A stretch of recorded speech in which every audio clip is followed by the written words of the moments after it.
Yes, well, not only, I mean, in the very first time, well, the first three races, we camped on the side of the river, so we had to carry our kit and carry food as well. So it wasn't only just carrying the canoe. One had the food, one had the clothing, very, very scanty. But it also encouraged, and it certainly encouraged me, and Fred Schmidt, who was my companion, and then Ken Tinley, and I worked together in the Ndumo Game Reserve to explore other rivers. And Fred Schmidt and I were the very first to explore the Unkomas River. We canoed from Josephine's Bridge right down to the mouth. A wonderful river, but also a fantastic piece of country. So that opened up a new frontier, and there's now a race now from Hela Hela down, pretty hairy one too. And then Ernie Pierce and Bob Templeton and Fred Schmidt, they pioneered the Amzankulu River, and Ken Tinley and I pioneered the Pongola River with the hippo and the crocodile when we were stationed at the Ndumo Game Reserve. And then eventually, we canoed all the way down to Lorenzo, what was then Lorenzo Marks, now Maputo. So it's opened up a whole lot of new and exciting experiences.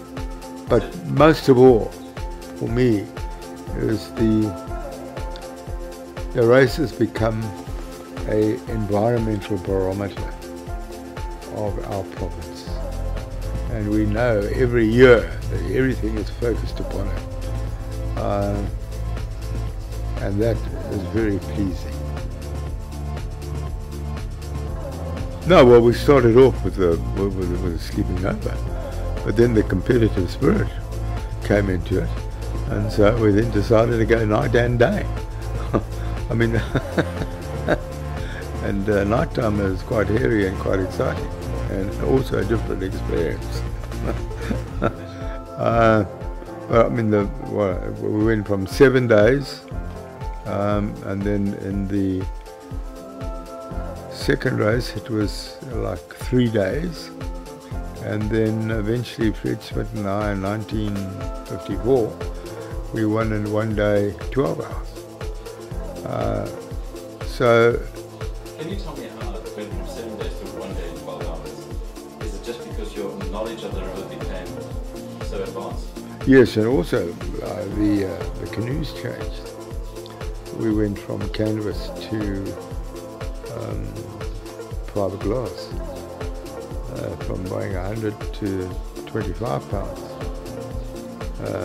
Very big difference.